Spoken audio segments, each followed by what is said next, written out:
اے حبیب خدا، اے حبیب السلام علیکم ورحمۃ اللہ وبرکاتہ۔ آج آپ سے بات یہ کرنی تھی کہ اللہ جل شانہ کی نظروں میں سب سے محبوب بندہ کون ہے۔ میں ایک مثال کے ساتھ بات کو چلاؤں گا تاکہ آپ کو بآسانی یہ بات سمجھ آ سکے۔ ہم اپنے قوم اور قبیلے رکھتے ہیں۔ جو لوگ بھی قوم قبیلے رکھتے ہیں وہ قوم قبیلوں سے محبت اور یکجہتی بھی رکھتے ہیں۔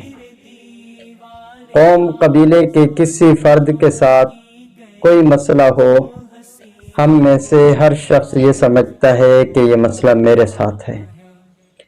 کسی کی کسی کے ساتھ دشمنی ہو، ویسے اگر کسی کے ساتھ کوئی جھگڑا ہو جائے، حق نہ حق دیکھے بغیر سب قوم اور قبیلے والے اس جھگڑے کے اندر کود پڑتے ہیں۔ بہرحال یہ تو زیادتی اور ناانصافی ہے۔ کسی کا ساتھ دینا اس وقت تو حق بجانب ہوتا ہے جب وہ حق پر ہو۔ جب ایک بندہ ظلم اور زیادتی کر رہا ہو اور ہم اس کا ساتھ دے رہے ہوں، یہ بالکل غلط ہے۔ ہاں البتہ جہاں تک قوم قبیلے سے یکجہتی اور محبت کی بات ہے تو قوم اور قبیلے کے ساتھ یکجہتی اور محبت ہونی چاہیے۔ جن کی نہیں ہوتی ان کی مثال ایسے ہے جیسا کہ کتا ہوتا ہے۔ کسی دانا سے کسی نے پوچھا تھا کہ محترم، کتا تو بڑی وفادار چیز ہے لیکن اس کا نام اتنا برا کیوں رکھا گیا؟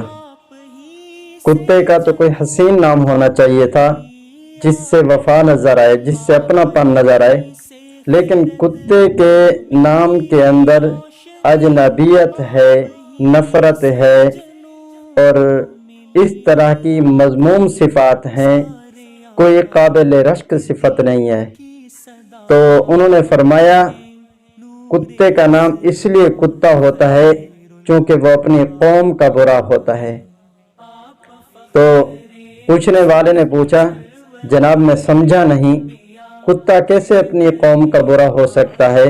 تو وہ دانا فرمانے لگے کہ آپ اپنے کتے کے ساتھ کسی گاؤں چلے جائیں تو اس گاؤں کا کتا سب سے پہلے آپ کے کتے پر بھونکے گا اور آپ کے کتے کو کاٹنے کی کوشش کرے گا، آپ کو کچھ بھی نہیں کہے گا۔ ایک اجنبی آدمی پر بھونکنے سے زیادہ اسے اس بات کا احساس ہوگا کہ میرے گاؤں میں یہ دوسرا کتا کیوں آیا ہے۔ تو معلوم ہوا کہ اپنوں کے جو دشمن ہوتے ہیں وہ حقیقتاً کتے ہی ہوتے ہیں۔ اپنوں کے ساتھ یکجہتی، اپنوں کے ساتھ محبت یہ ہونی چاہیے۔ اور میں نے بات یہاں سے کیوں چلائی؟ اس لیے کہ اللہ جل شانہ فرماتے ہیں کہ یہ جتنی مخلوق ہے یہ میرا کنبہ اور قبیلہ ہے، یہ مخلوق میرا کنبہ اور قبیلہ ہے، اور میرے کنبے اور قبیلے کے ساتھ جو شخص بھی حسن سلوک کرتا ہے وہ میری نظروں میں سب سے اچھا ہے۔ جو شخص میرے کنبے اور میرے قبیلے کے ساتھ بدسلوکی کرتا ہے میری نظروں میں وہ برا ہے۔ تو معلوم ہوا کہ اللہ کی نظر میں وہ انسان سب سے اچھا انسان ہے جو اللہ جل شانہ کے کنبے اور قبیلے کے ساتھ حسن سلوک کرتا ہے۔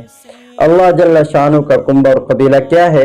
الخلق عیال اللہ، ساری کی ساری مخلوق اللہ جل شانہ کا کنبہ اور قبیلہ ہے۔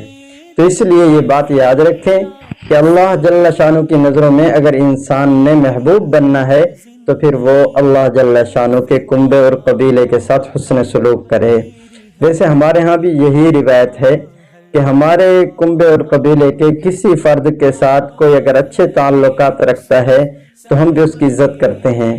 اگر کوئی اس کو دشمنی کی نگاہ سے دیکھتا ہے، حالانکہ ہمارے ساتھ اس کے کوئی اختلافات اور ذاتیات نہیں ہوتے، اس کے باوجود ہم اسے دشمن کی نگاہ سے دیکھتے ہیں، تو یہ اس بات سے معلوم ہوتا ہے کہ اللہ تبارک و تعالیٰ کی بھی یہی سنت ہے۔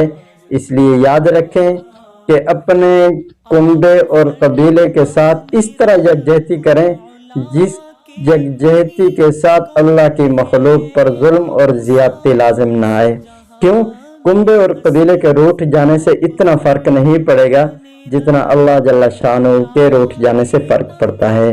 اللہ تبارک و تعالی ہم سب کو عمل کرنے کی توفیق نصیب فرمائے اور اپنے کنبے اور قبیلے کے ساتھ حسن سلوک کی توفیق نصیب فرمائے، ظلم زیادتی کرنے سے محفوظ فرمائے، اور اس طرح کے دوست، اس طرح کی کیبنٹ اور اس طرح کی محفل سے بچائے جو ظلم اور زیادتی کے راستے پر چلانے کی کوشش کرتی ہو۔ السلام علیکم ورحمۃ اللہ وبرکاتہ۔